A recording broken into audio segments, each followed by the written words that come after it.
See the night settle over Athens, the stones hold the day's heat. A slow breeze moves the olive leaves like a whisper. A small fire draws a circle of orange around a man in a plain cloak, sandals worn, face weathered more by questions than by years. He is Socrates, he carries no scrolls, he brings no entourage, he owns almost nothing, yet he will ask for everything. Not your coins, but your certainty. He calls himself a gadfly, sent to sting a great horse awake. He means the city, he means you. He walks the marketplace by day and the quiet courtyards by night, stopping whomever he meets, the poet, the statesman, the cobbler, the wrestler, and offers what sounds like a simple invitation. Let us examine this. He learned humility the hard way. An oracle told a friend that none was wiser than Socrates. Confused, he checked. He spoke to those who were famous for knowledge. He discovered that many who knew a little thought they knew much. If he was wiser, it was in a narrow sense. I do not think I know what I do not know. That sentence is his cloak against vanity, his armor against fashion, his lamp against the fog of rumor. He wears it lightly, and it never wears out. He learned courage in darker rooms. A tyrant's order came, arrest an innocent man. He refused. Later, a jury condemned him unjustly. Friends begged him to flee. He would not. Better to suffer wrong than to do wrong. He will drink the cup rather than betray his soul. He is not in love with death, he is in love with integrity. He learned to listen inwardly. He speaks of a daimonion, a quiet sign that does not command him what to do, but restrains him when he is about to step wrongly. It is not thunder, it is a thread of music you notice only when you turn down the noise. He trains himself to hear it, he invites you to do the same. He knows the trades of his parents, a stonemason's patience, a midwife's care. He borrows the latter as a metaphor and smiles. I am a midwife of the mind. He does not give you his answers. He helps you deliver your own clarity. He stays at your side when the labor is long. He coaxes truth into the air, wipes it clean of slogans, places it in your hands and says, care for this. Socrates has 3 questions he asks every soul, though he rarely states them as a list. What do you mean? How do you know? What follows if this is true? With these, he can turn a city conversation by conversation.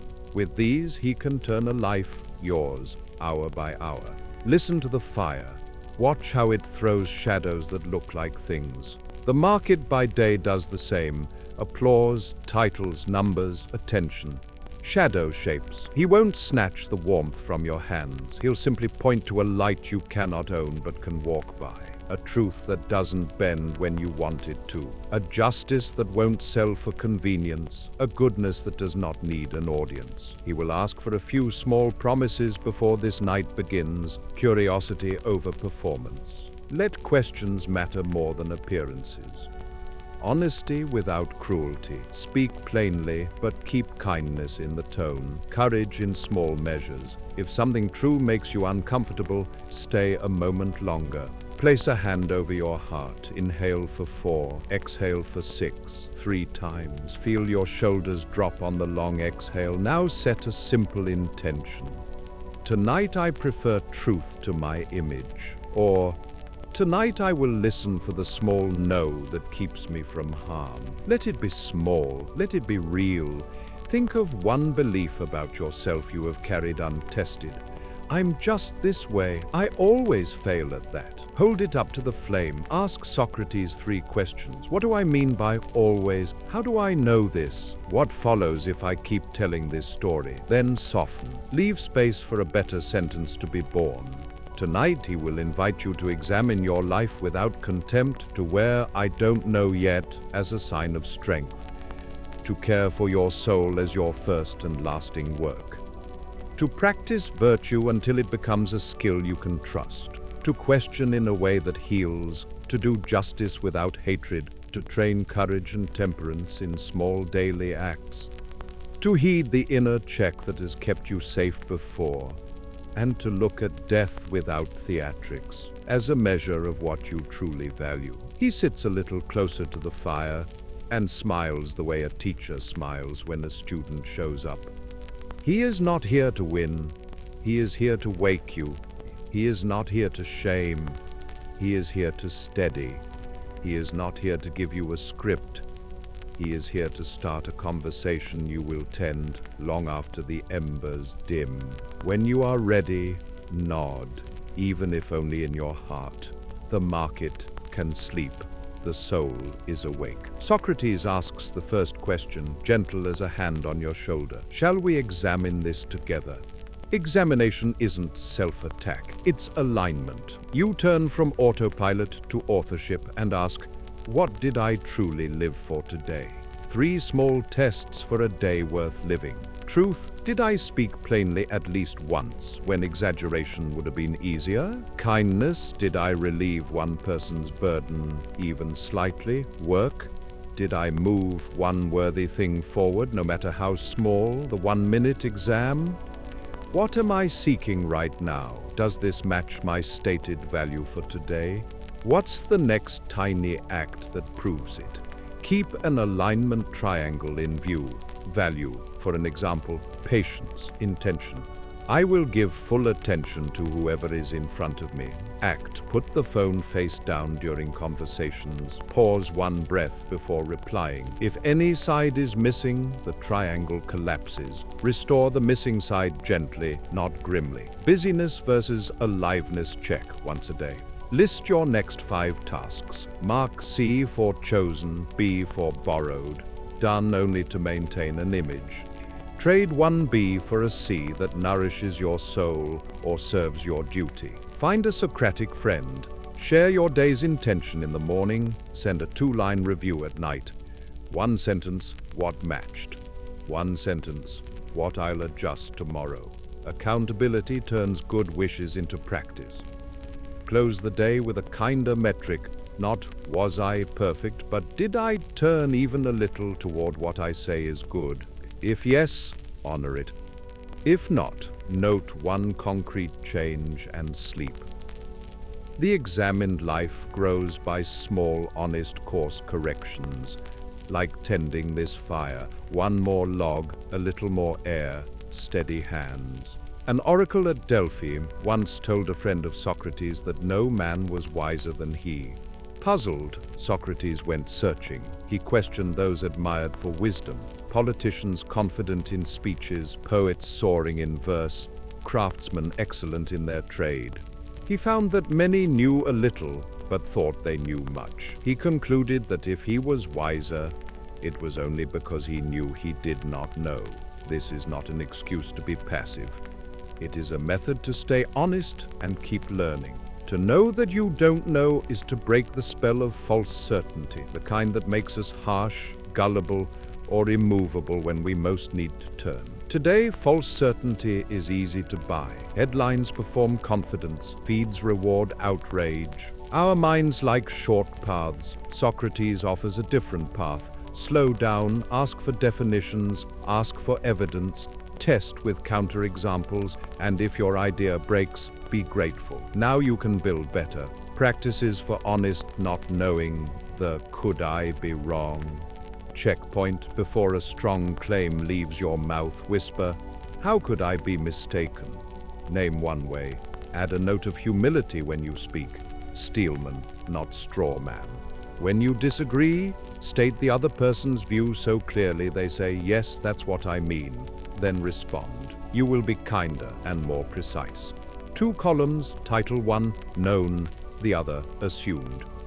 Put 5 beliefs about work, relationships, or yourself into the columns. Move 1 assumed belief into known this month by testing it honestly. Socratic humility is not a performance. It is the habit of making reality your ally. It makes you teachable. It makes you strong in the right way.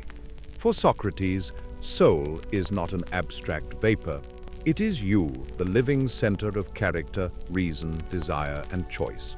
To care for the soul is to prefer the kind of good that cannot be taken away by accident, illness, or public opinion. integrity, understanding, justice, love of what is truly good. He warns, when we put wealth, status, or pleasure before the soul, we become divided. We do injure ourselves in the pursuit of what the crowd calls success. We become skilled at things that do not satisfy and clumsy at the kind of living that does. Care looks like this. Speak truth, even when exaggeration would benefit you. Keep promises, even when delay would be easy. Choose companions who make you more honest and more gentle. Refuse pleasures that stupefy your mind or make you use others. Practice small services that no one sees, not to be saintly, but to be whole. A simple soul diet for the week. Add 1 page of a good book, 1 conversation with real listening, 1 act of undistracted work, 1 walk without a device. Remove 1 dose of gossip, 1 exaggeration, 1 hour of reflex scrolling, 1 purchase you don't need. The soul remembers what you repeatedly do. Feed it what you hope to become. Socrates often argued that virtue is a kind of knowledge, not bookish facts, but a knowing of the good that carries you to do it. He goes so far as to say, no one does wrong willingly. If we truly knew where the good lay, we would go that way. But we often do know and still fail, don't we? Socrates would ask, do we know or do we merely opine? True knowing is lived understanding, the kind a musician has after years of practice, the kind a physician has at a bedside. It is seeing so clearly that your desire and your judgment agree. Virtue, then, is learnable. It requires teaching and training. We become just by practicing just acts, courageous by practicing courageous acts, temperate by practicing measured acts. The elenchus, the questioning that exposes false understanding, clears the ground. Habit builds the house. Practice, unite knowing and doing. Pick 1 value you claim to hold: honesty, patience, fairness. Write what it means in 1 sentence. Name 1 small act today that would prove you believe it. Do it. In the evening, write what happened.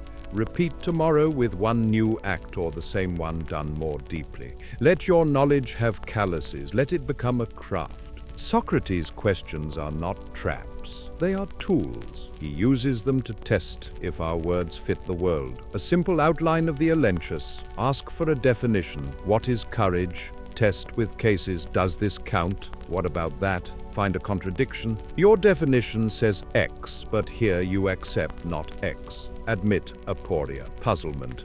Perhaps we do not yet know. Revise or start again with a better view. You can do this kindly with yourself and with others. Try a mini dialogue with yourself on success. What is success?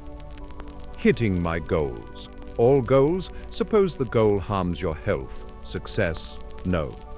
Then success must involve the goodness of the goal, not just achievement. Right, so success is achieving worthy aims in a way that leaves your soul intact. Better, rules for Socratic conversations: aim at truth, not victory. Ask more than you assert. Keep sentences short. Slow your pace. Grant good intentions unless proven otherwise. Be willing to say, I don't know yet. Practice the Socratic minute. When agitated, take 60 seconds and ask, what claim am I making? What evidence do I have? What follows if I'm right, if I'm wrong? Notice how heat gives way to clarity. Socrates' life tested his principles. He was ordered by a brutal regime to arrest an innocent man, Leon of Salamis. He refused, at risk of death. Later, a democratic jury condemned him. His friend Crito begged him to escape. He refused again. Why? He held 2 commitments together. Never do wrong, even in response to wrong. It is better to suffer injustice than to commit it. Honor the laws under which you chose to live, unless they force you to act unjustly. In the Crito, he imagines the laws of Athens speaking, by living here, you agreed to our ways. If you flee now, you harm us and the city. He stays not because the verdict is just, but because he will not do wrong to save himself. Modern practice of this balance: conscience first, if commanded to commit injustice, refuse, even at cost. Lawful channels next, Protest, petition, litigate, persuade. Use the tools of reform. Personal integrity always. Do not become what you oppose. Means matter. Decision filter. Would this action be right if everyone did it? Would I be proud to explain this to someone I respect deeply? If this harms me but keeps my soul intact, is it still the right path? Often, yes. Justice begins in a single life that refuses to pass harm forward. Socrates treats virtues as skills you can train. Courage is not fearlessness. It is steady action for the good in the presence of fear, guided by an intelligent sense of what is truly to be feared. Cowardice flees the wrong things. Recklessness charges at the wrong time. Courage sees clearly and stands. Temperance, sophrosin, is measuredness, self-command that frees you from slavery to appetite. It is not grim denial, it is joyful mastery. The temperate person enjoys without being owned. Training plan, fear list. Write 3 small things you avoid: a hard email, a boundary, a new task. Choose one each day. Take the smallest brave step. Record the result. Courage grows by use. Appetite audit. Once today, say no to a small desire, snack, scroll, second drink. Replace it with a walk, a glass of water, a page of reading, a call to a friend. Notice the feeling of freedom. Posture phrase. Prepare one sentence for hard moments. I can be firm and kind. Speak it softly before you act. Courage and temperance are not decorations. They are the muscles of a soul that can follow the good. Socrates often speaks of his daimonion, a divine sign that does not tell him what to do, but restrains him when he is about to step wrongly. It is a quiet no that arrives before harm, a check on pride, rashness, or compromise. Whether you call it conscience, wisdom's whisper, or simply your best judgment finally being heard, you can become more sensitive to it. Cultivating the inner check, silence windows. Give yourself 2 small silences each day. No input, just breathing.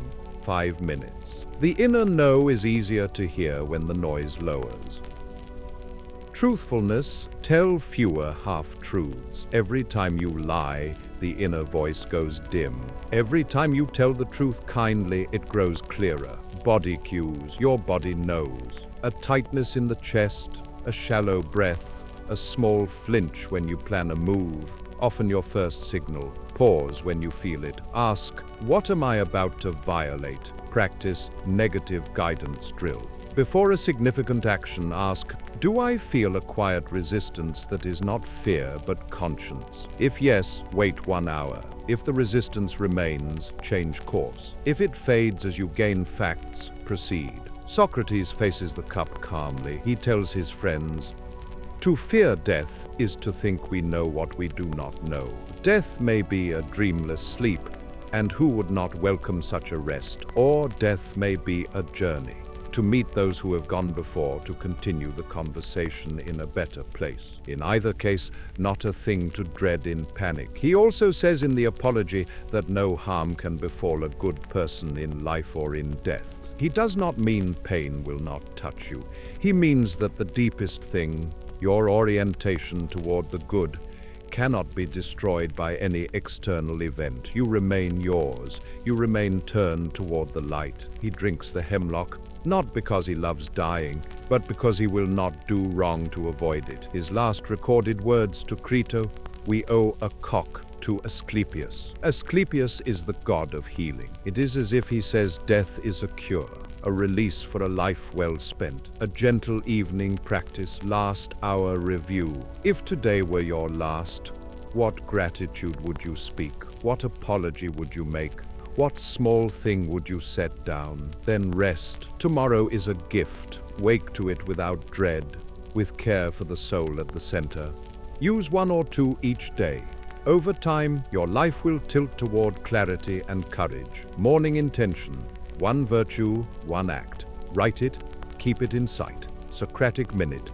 In heat, ask, claim evidence, consequence, act after clarity. Definition page. Define 1 virtue or goal in a single sentence. Test it on a real case. Revise. Conversation rule.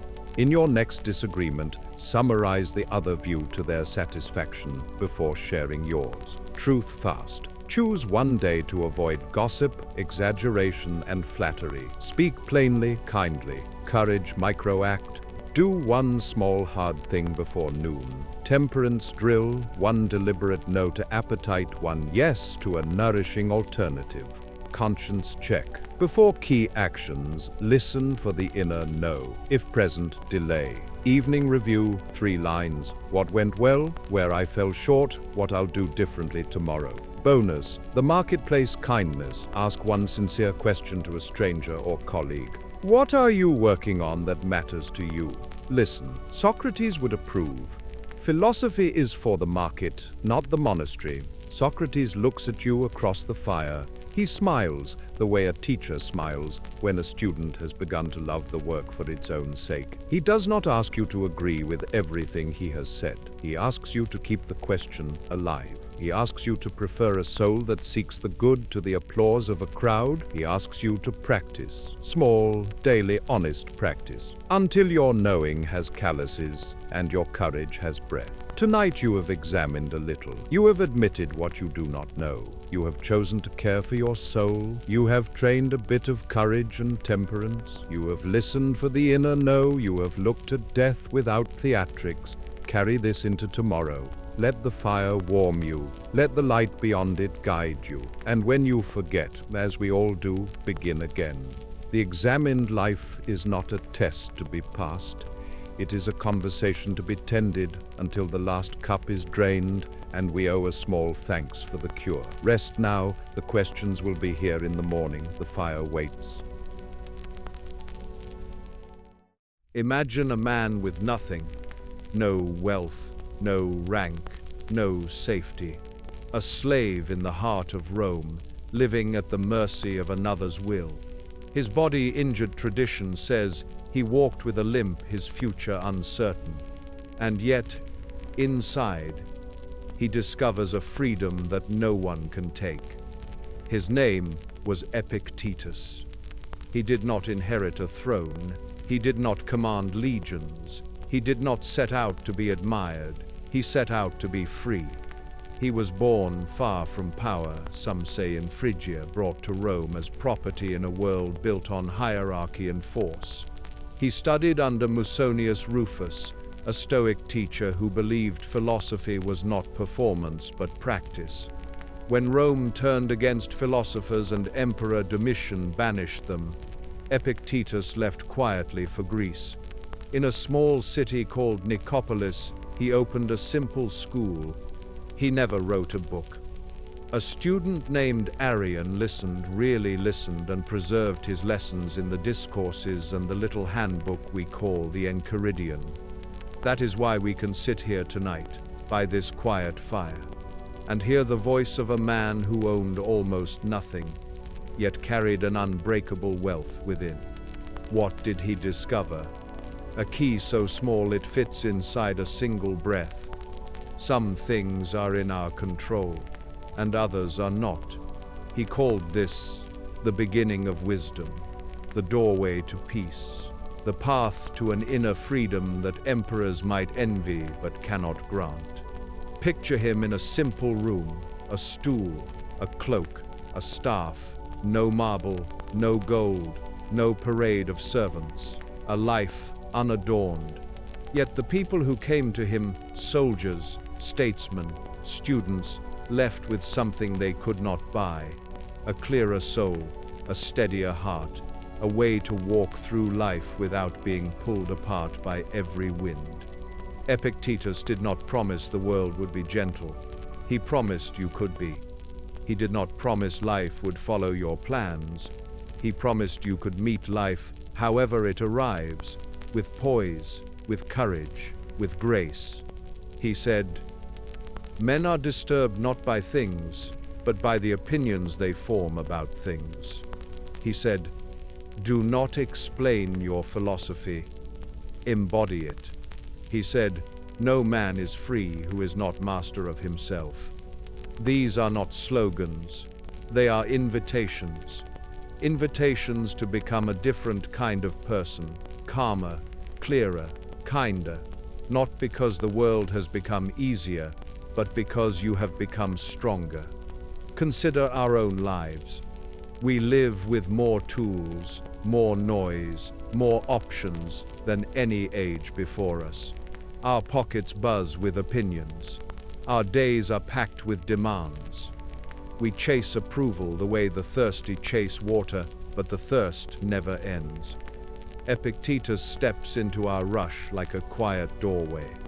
He asks, what actually belongs to you? What truly determines your peace?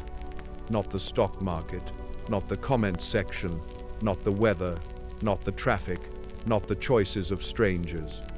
Your peace lives where your hand can always reach. Your judgments, your choices, your response in this moment. He knew pain. He knew humiliation. He knew what it meant to be commanded. He also knew this. There is a region within that no command can cross. Call it the ruling faculty, the inner citadel, the seat of choice. If you guard this well, if you keep watch at this gate, you can walk through sickness, poverty, insult, and change with a soul that remains unbroken. He is not asking you to be made of stone. He is asking you to be made of something better, clarity. Clarity about what is yours and what is not. Clarity about what deserves your energy and what does not. Clarity about the kind of person you will be, regardless of what the day brings. Imagine your mind as a house. All day visitors arrive. Anger, envy, fear, praise, blame, desire, distraction. Some knock politely, some shove the door. Epictetus teaches you to stand at the threshold, to ask each visitor its name, to decide who enters and who passes by. You are the doorkeeper, he says, not the crowd. He trained his students to practice this in the small moments, because the small moments are our lives. When you feel the tug to react, pause. Name what is happening. Decide whether this is yours to control. Then choose the smallest, cleanest action you can take in line with your character. Over time, those small choices become a life. Epictetus's freedom is not a gift from fortune. It is a discipline, a practice, a quiet return, again and again, to what is within your power. He reminds us, the praise of others is not yours. The outcome is not yours. Even the body fails us in the end, but honesty is yours. Courage is yours. Patience is yours. A good will, this is yours, always yours, until your final breath. And if you rest your happiness on what is truly yours, nothing can steal it.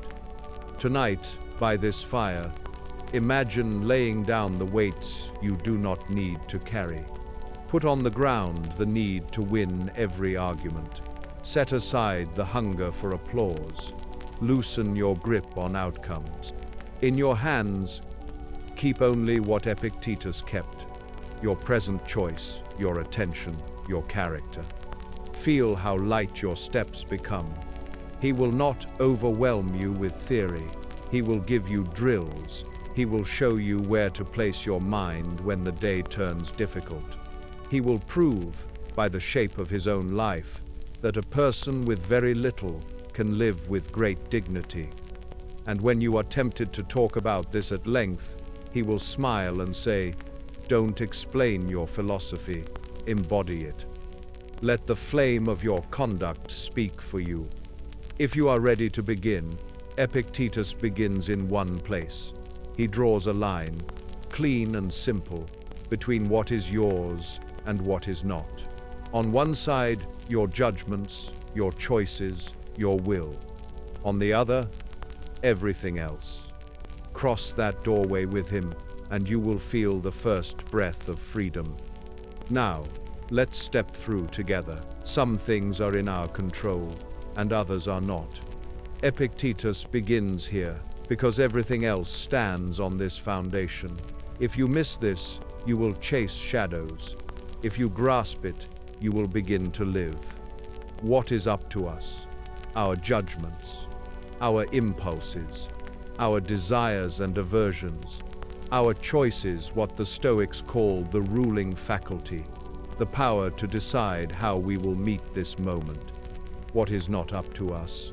Our body's condition, our reputation, our status, the actions of others, the weather, the past, most outcomes. 2 baskets sit before you, one labeled mine, one labeled not mine. Peace begins when you place things in the right basket. Consider a normal day. A message arrives that derails your plans, not yours, but your response to the change is yours. A co-worker speaks sharply, not yours, but the tone you return is yours. Traffic holds you hostage, not yours, but the quality of your attention, resentful or steady, is yours. A post online attacks your beliefs, not yours, but whether you feed the outrage or feed your purpose, this is yours. Epictetus goes further. You can be invincible if you enter into no contest in which it is not in your power to win. What contests are unwinnable? Controlling the opinions of others, guaranteeing outcomes, making the world behave. But there is a contest you can always win, acting according to your values, whatever comes. A simple practice, the control audit. Take a concern. Will I get the job? Divide it. Not mine. The final decision. Mine. Preparation. Honesty. Composure. Follow-up. Another. Will they like me? Not mine. Their mind. Mine. Kindness. Clarity. Boundaries. Presence. Another. Will I stay healthy? Not mine. Every outcome. Mine. Sleep. Nutrition. Movement. Medical care. Gratitude for today. Hold the mine basket with both hands. Set the not mine basket gently to the side. You will visit it when needed, but you won't try to pick it up and carry it everywhere. Pitfalls to notice. Disguised control. I'm just helping often means I'm controlling. Influencing with example is yours. Managing other people's feelings is not. Perfectionism. If I plan hard enough, nothing will go wrong. Prudence is yours. Certainty is not. Outcome addiction. If this doesn't happen, I'm ruined. Effort is yours. Meaning making is yours. Outcomes are not.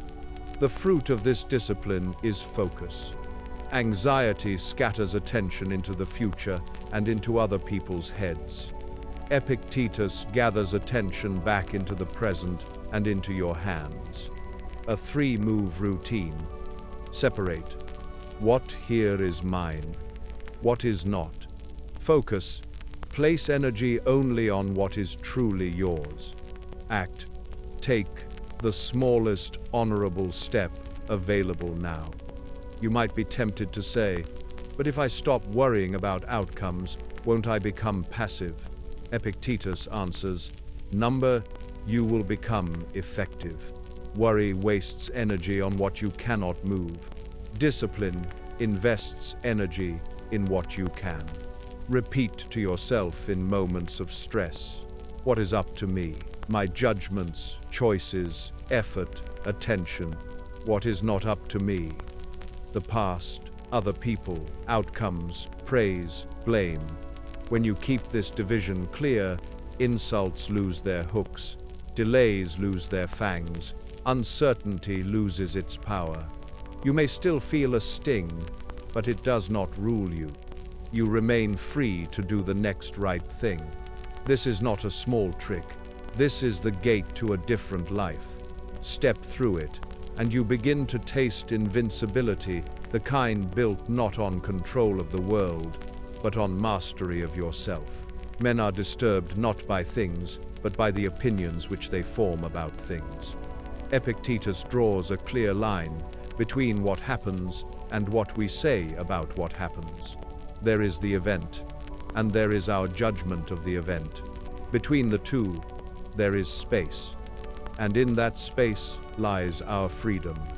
A friend forgets to call. The event, they don't care about me. The judgment, a flight is delayed. The event, my day is ruined. The judgment, a stranger insults you online. The event, I'm worthless. The judgment. Epictetus teaches us to pause at the very first moment of perception, what he calls an impression, and to test it.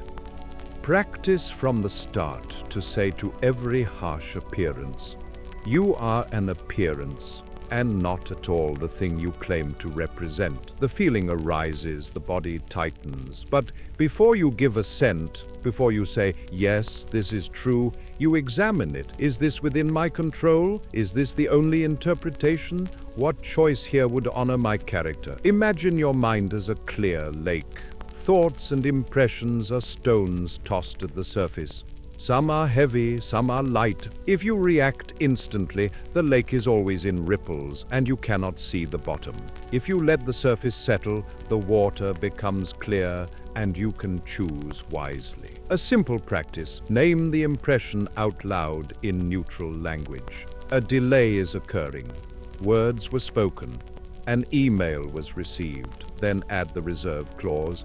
If nothing prevents me, I will respond calmly. This short circuit, this soft pause, breaks the reflex. It returns you to choice. This is not suppression. The Stoic does not deny emotion. He questions the story around it, then aims his action at the good. Justice, courage, self-control, wisdom. He trains himself to see cleanly, then to act cleanly. You are not your first thought. You are the one who chooses what to do with it. Do not seek for everything to happen as you wish, but wish for everything to happen as it does happen, and your life will flow well.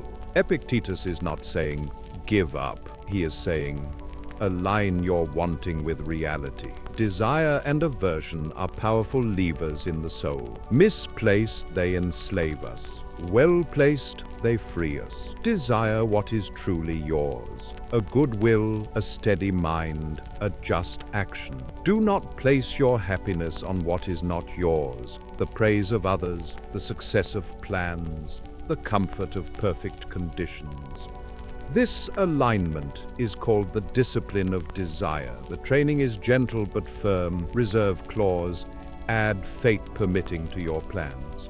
I will meet my friend tomorrow, fate permitting. This keeps the mind soft, flexible, ready to accept change without bitterness. Negative visualization. Briefly imagine obstacles, not to depress but to prepare and appreciate. A meeting cancelled, a storm, an unexpected bill. Then open your eyes with gratitude for what remains. Loving what is. When events arrive, receive them like a messenger you didn't summon, but who brings the exact training you need. Not what you wanted, perhaps, but what you can use. Epictetus also reminds us of tenderness. When you love, remember you love what is mortal, fragile, passing.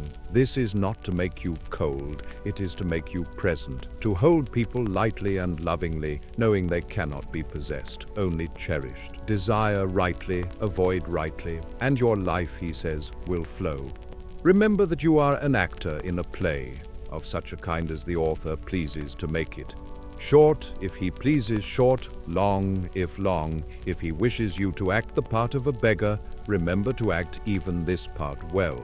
And so if of a cripple, of a magistrate, or of a private person. For this is your business, to act well the given part. But to choose it belongs to another. Epictetus unhooks us from a modern trap. Imagining freedom means choosing our script. He says true freedom is performing our given role with excellence. You did not choose your parents, your era, your body, many of your circumstances. But in each role you inhabit, child, parent, friend, colleague, neighbor, you can choose how to play it. Are you patient, just courageous, humble? Do you tell the truth? Do you keep your word? Do you serve where you stand? Roles change, duties shift, but character. This is always your work. Epictetus uses the image of a game. When it's your turn, pick up the ball and throw it well. When it's not your turn, wait without complaint. If the ball comes crooked, catch it as best you can. The point is not the scoreboard, the point is how you play. Bring this to a hard role. Caregiving, working a difficult job, starting over. You may not like the part, but you can still act it well, without bitterness, without theatrics, with quiet dignity. This is not passivity, this is power harnessed to purpose. Excellence within limits, freedom within duty. This is the Epictetan path. No man is free who is not master of himself. Epictetus turns the idea of freedom inside out. Freedom is not doing whatever you want. Freedom is wanting what is right and doing it, even when it's hard. He is blunt. If you want to improve, be content to be thought foolish and stupid in regard to external things. A person who trains their character may look strange to the world, declining praise, ignoring insults, choosing simplicity over status, but he knows what he's practicing. He is training the ruling faculty, the power of choice. Don't explain your philosophy. Embody it. You could talk for hours about self-control, courage, justice, or you could practice them in silence. Show your philosophy in how you return a harsh word with calm, in how you keep a promise when it costs you, in how you resist gossip, in how you choose honesty over convenience. Modern life tempts us with 1,000 chains, outrage cycles, approval hunting, craving comfort. Epictetus invites us to step back, to simplify, to choose a few things: good work, good character, good companions, and then to practice gently, daily. You will stumble. That's part of training. As he says, habit is overcome by habit. Replace one with another. Replace reactivity with a pause. Replace envy with gratitude. Replace excuses with one small good action today. No one can block you from this, because this is yours. Epictetus is a coach. He gives drills. Here are simple practices you can use starting tonight. Morning, the control check before you rise. Say, today I will meet delay, discomfort, opinion, praise, blame. None of these are mine. My judgments, my choices, these are mine. Visualize one challenge. See yourself responding with calm, clarity, and gentleness. Throughout the day, the ascent. Pause when a strong feeling hits. Say quietly, this is an impression, not the thing itself. Ask, is this in my control? What's the most honorable action now? Then speak or act slowly. Fewer words, cleaner choices. The reserve clause add, if nothing prevents me to plans. I will finish this by noon if nothing prevents me. This keeps expectations soft and your mind flexible. Premeditatio malorum. Before a task, imagine small obstacles. Traffic, a distraction, a disagreement. See yourself meeting them with patience. Then begin. You are already practiced. The 3 disciplines desire. Want only what is yours to want. Good character, honest effort. Action. In each role, ask, what is my duty here? Then do it well. Assent. Examine impressions. Choose which to accept as true.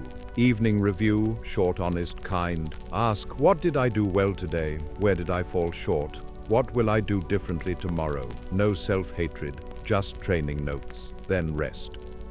A one-line mantra. When pulled by opinion, whisper, what is mine is my choice. When events shift, I choose how I meet this. When praised or blamed, not up to me.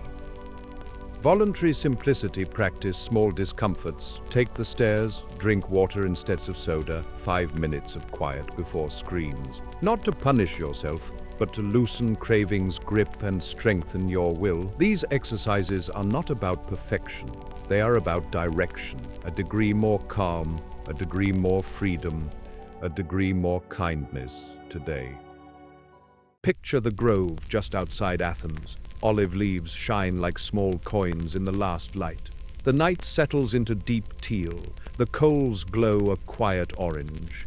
A low marble bench, a clay lamp, a tablet of wax. A man sits with the posture of someone listening as much as speaking. This man is Plato. He writes as if he is not alone, because in a way he never is. In his pages, the voice of his teacher still walks barefooted, asking questions that feel simple until they open something hidden. Socrates had no book to leave behind. Plato's dialogues are his living memory, a way of keeping the conversation going where it mattered most, in the soul of whoever was willing to sit a while and turn. Athens has known noise, war, drums, trials, the clamor of the assembly, the brittle laughter of clever speeches. Plato grew up in that sound. He saw promise and disappointment braided together. He watched his city condemn a man who sought truth more than favor. Out of grief and clarity, he decided to build something gentler, more demanding, and more durable than a crowd's applause. A place where questions could be asked without hurry, where the point was not victory but vision. He called it the Academy, a garden for the mind. Tonight, by this small fire, he invites you into that garden. He will not hand you slogans. He will not flatter your first answers. He will ask and ask again, until what looked solid shows its seams, and then slowly a better shape appears. He will point to images as doorways, a cave where shadows pretend to be things, a sun that gives sight, a charioteer training two strong horses, a ladder where love climbs from a single face to beauty itself. He uses images because the soul remembers in pictures long after arguments fade. Look into the flame. See how it makes a theater on the stones, silhouettes, moving patterns. It warms, it also deceives. Plato will not take its warmth away. He will simply remind you, the sun exists. The test is this: will your choices, your words, your habits look right not only by firelight, but in daylight? If not, do not despair. Just turn. Plato's word for this turn is periagoge, a reorientation. It feels at first like discomfort. The eyes ache, pride resists, old habits tug at your sleeve. Then it begins to feel like relief. You stop pretending, you stop performing, you start seeing. The examined life is not a life of constant suspicion. It is a life of gentle courage. The courage to let go of shadows you once loved. The courage to love what is truly there. He will ask you to bring 3 simple tools: curiosity, the willingness to say, show me; humility, the strength to say, I don't know yet; care, the promise to use what you find for the sake of the good, not the thrill of being right. He will also ask for your presence. The soul scatters easily across screens, grievances, rehearsed futures. Pull it back. Sit as if you were one of his companions, under the trees, the lamp between you, ready to listen and to be changed. Before we go on, try this. Place a hand on your chest. Inhale for a count of 4. Exhale for 6, 3 rounds. Let your shoulders drop on the long exhale. Set a small intention, not grand, just true. Tonight, I will be patient with questions. Or, tonight, I will let the light be my measure. Now notice the textures of your own day, the places where you lived by shadows, an argument rehearsed in your mind, a headline that borrowed your peace, a small deceit you told to avoid a harder kindness. Notice, without scolding. Plato's way begins not with blame, but with turning. He will talk about justice, but not as punishment first, as harmony. He will talk about love, but not as possession, as assent. He will talk about knowledge, but not as hoarding facts, as seeing what is. By a light that does not belong to you, yet blesses you whenever you stand in it. He will talk about death without theatrics, as a measure of what you really value when nothing can be faked. He will offer practices that are tiny and therefore possible, a minute of honest definition. A small refusal of appetite, a question asked in kindness, a rung climbed on the ladder of beauty. You may wonder, as many did in his time, why bother? Isn't life urgent enough without these inward turnings?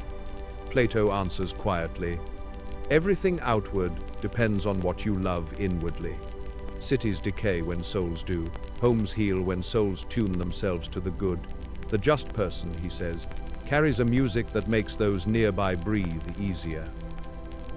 This is not abstraction. It is the most practical thing in the world. Plato is not a stern examiner at a desk. He is a companion by a fire. He delights in any honest progress. He knows the pull of lesser lights, praise, comfort, quick certainty. He has felt them in himself. That is why he writes dialogues, not verdicts. A dialogue leaves room for your steps, your hesitations, your discoveries. It respects the pace of the soul. If you listen closely, you can almost hear Socrates answer someone's quick confidence with a gentle, "Let's look again." That sentence is a lantern. Carry it with you. It will save you from both arrogance and despair. And because this is not a museum tour but a night of practice, here is one more small beginning you can make before we move on. Think of one belief about yourself that you have never questioned. I'm always this. I can never that. Hold it up to the flame. Ask, by what light did I learn this? Who told me? What evidence stands in daylight? Even a crack in the old belief is a turn toward freedom. In a moment, we will step into the cave and watch shadows flicker, then trace them back to their source. We will ask what gives sight, and why some lights tire us, while one light seems to make everything more itself.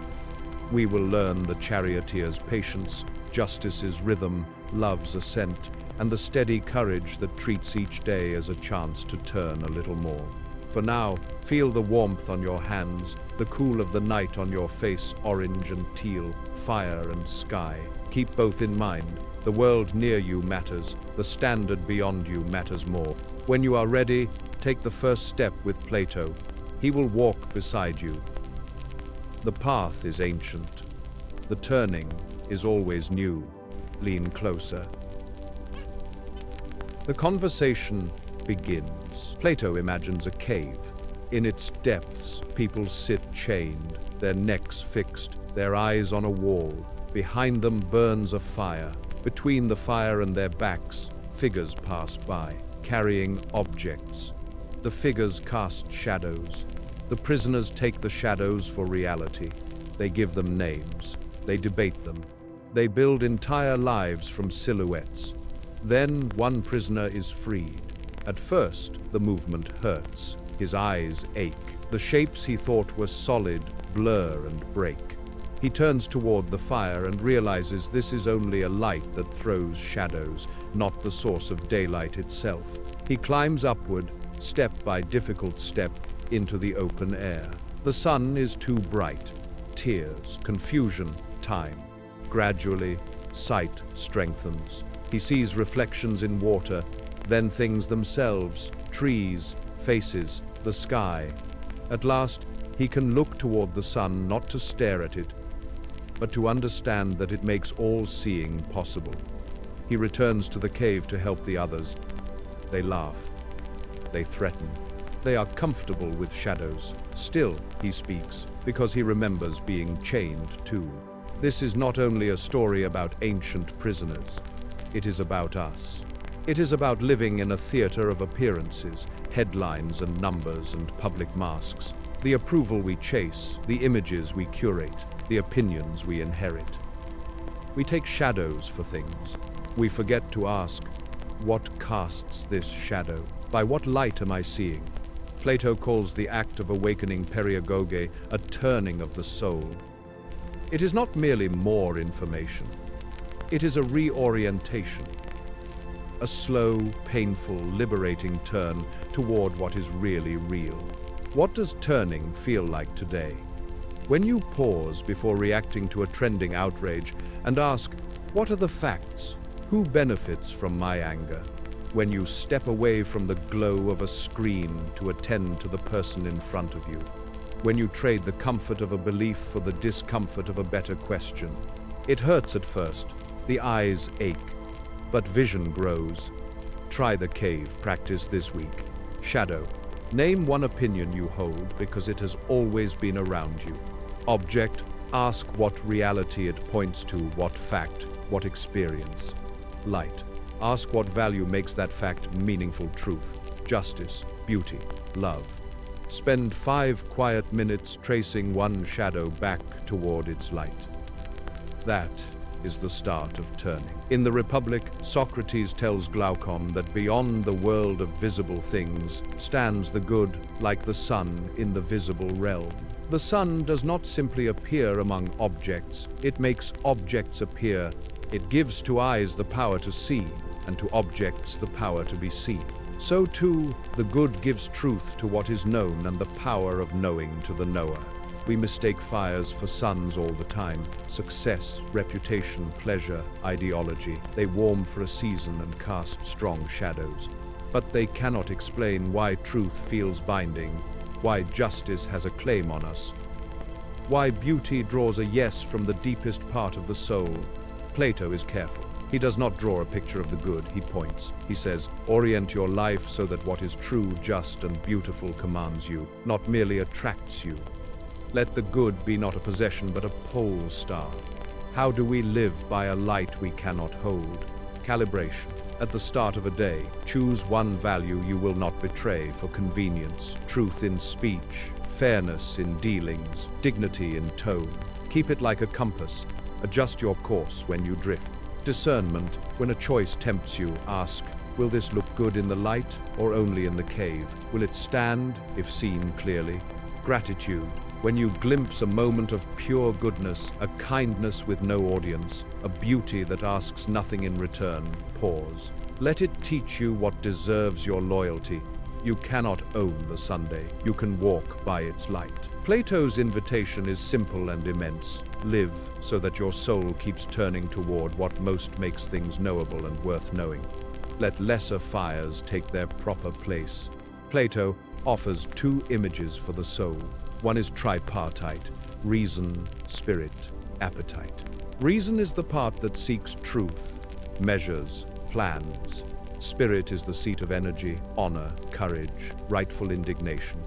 Appetite desires food, comfort, pleasure, possession. Justice in a person, Plato says, is harmony, each part doing its own work under the guidance of reason. Appetite is not the enemy, it must be trained. Spirit is not rage, it must be harnessed.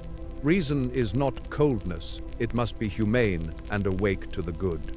The other image, in the Phaedrus, is a charioteer with two horses, one noble, responsive to the reins, one unruly, strong, and easily drawn to immediate delights, appetite, untrained. The charioteer's task is not to kill the horses, but to train them, to bring them into a powerful, balanced motion toward what is truly beautiful. What does this look like in a life? Appetite trained, you eat to nourish, you rest to restore, you enjoy without being owned. You can say no, you can also say enough. Spirit aligned, your energy serves what is right, not pride. Your anger becomes courage in defense of the vulnerable. Your drive becomes perseverance in the good. Reason guided, your thinking is teachable, not arrogant. Principled, not rigid. Seeking the light, not merely winning arguments. Ask appetite. What do you crave right now? Will that truly refresh you, or will it make you dull? If dull, choose a different refreshment. A walk, a glass of water, a page of reading. Ask spirit, where is your energy pulling you? Toward defense of ego or defense of the good? Aim it carefully. Write one sentence you will use in a hard moment. I will be firm and kind. Ask reason, what is the next right small step? Do that, then reassess. Harmony is not a state you achieve and keep. It's a music you keep tuning. The fire beside you is a reminder. Left alone, it can flare or fade. With tending, it warms and illumines. Plato's great theme in the Republic is justice, not first as courts and punishments, but as order and harmony. A just city is one where each part does the work it is fitted to do and does not intrude on the work of others. A just soul is the same. Justice is not a hammer, it is a rhythm. In the city, reason corresponds to wise leadership, spirit to guardianship and courage, appetite to the many crafts that sustain life. When appetite tries to rule, the city becomes a market only. When spirit tries to rule, the city becomes a camp only. When reason rules with reference to the good, the whole becomes a living harmony. Translate this inwardly. Let appetite serve. It can tell you you're tired, hungry, in need of joy, but it does not decide your purpose. Let spirit protect. It gives you backbone, but it does not author your values. Let reason consult the good. It keeps you oriented and gently in command. Justice in action feels like this. You keep promises even when no one is watching. You tell the truth kindly, even when it costs you. You choose fairness over advantage when advantage would harm the order of your life or the dignity of others. A justice ritual for the day. Morning. Name one obligation you will honor fully. Name one small fairness you will not compromise. Midday. Ask, has appetite overreached? Has spirit taken the wheel? Adjust gently. Evening. Where did I keep the music? Where did I go off tempo? What will I do differently tomorrow? Justice is not merely about others getting what they deserve. It is about you becoming fit for the highest things, a person whose inner order produces peace around them. In the Symposium, Plato has Socrates tell a story he learned from Diotima about love, eros, not as possession, but as ascent. Love begins with the beauty of a single body. Then we learn to see that beauty is not imprisoned in one form. It appears in many bodies. We rise to love the beauty of souls more than of faces, their virtues, their courage, their kindness. We rise further to love the beauty of practices and laws that shape good lives. Higher still, the beauty of knowledge. Finally, if grace allows, we glimpse beauty itself, not embodied, not changing, the measure by which all beautiful things are beautiful. This ascent is not contempt for the lower, but education of desire. We do not despise the first rung, we simply climb. We let love teach us to seek what truly fulfills. In everyday life, attraction can be a doorway to admiration of character. Admiration can become a desire to cultivate the same virtues in yourself. Desire can become creativity, making, teaching, healing, building, so that beauty is multiplied.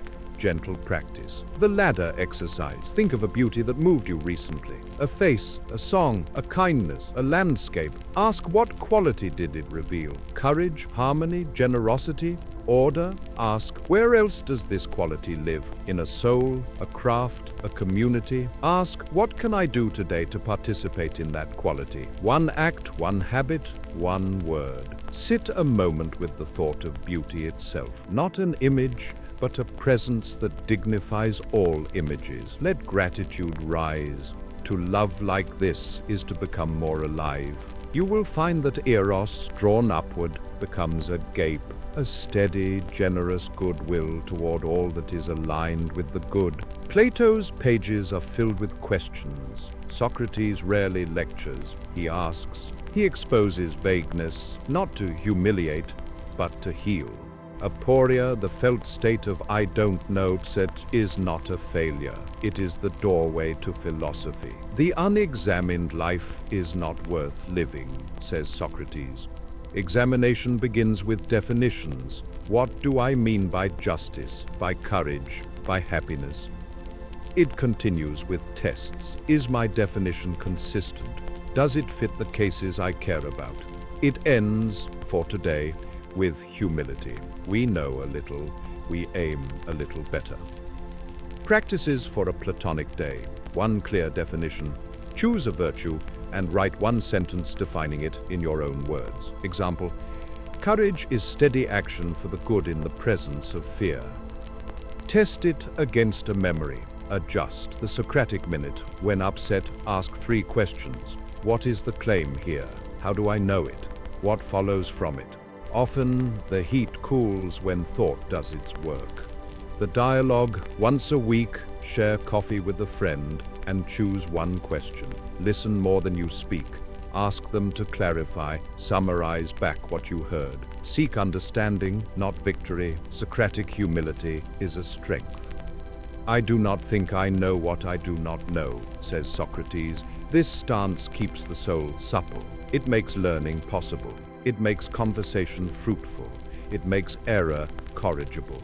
In a world that rewards certainty's performance, dare to be a student.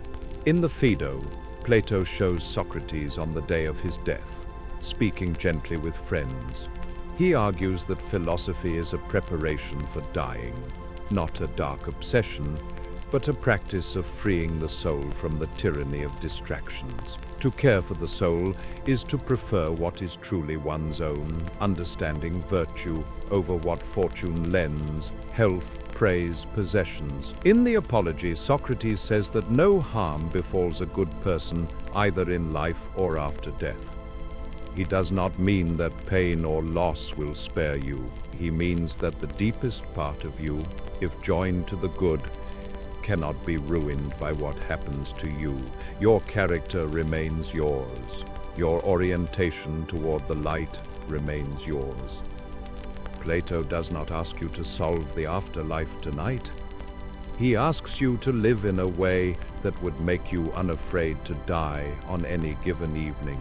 Because you used the day well, you sought truth, you loved justice, you practiced kindness, you examined yourself, and you turned a little more toward the light. The last hour exercise. Imagine the day you just lived was your last. Without drama, review. Where did I align with the good? Where did I turn away? What one amends will I make? What one gratitude will I speak? Then rest. Tomorrow is a gift, not a guarantee. Receive it with care of the soul at the center. Keep these simple tools nearby. Use one or two each day. Over time, they change the angle of the soul. Turning. Choose one inherited opinion.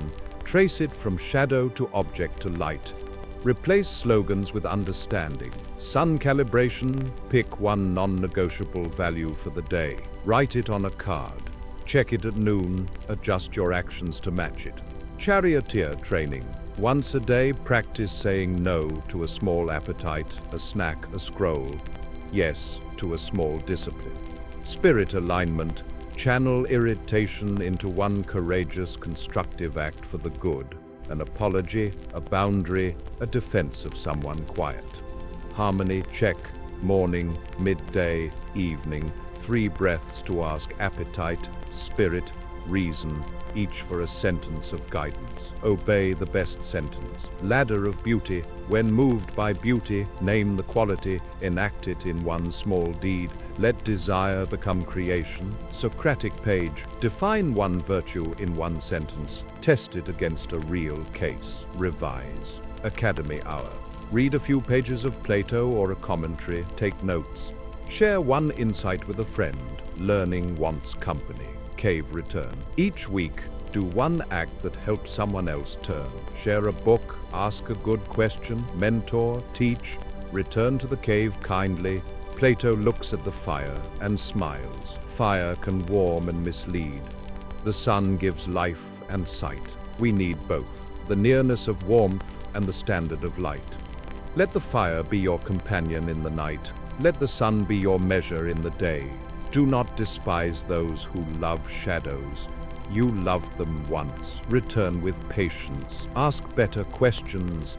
Live a life so quietly aligned that others feel the pull of the same light. Tonight, you turned a little. You named the shadows. You looked toward the sun. You listened to the soul's music. You climbed a rung on love's ladder. You asked gentler, truer questions. You made peace with endings and began again. Carry this flame within you. Walk by the larger light above you. And when you forget, as we all do, turn again. The good does not move. We find our way by moving toward it. Rest now. The conversation continues tomorrow. The fire waits. The dawn will come.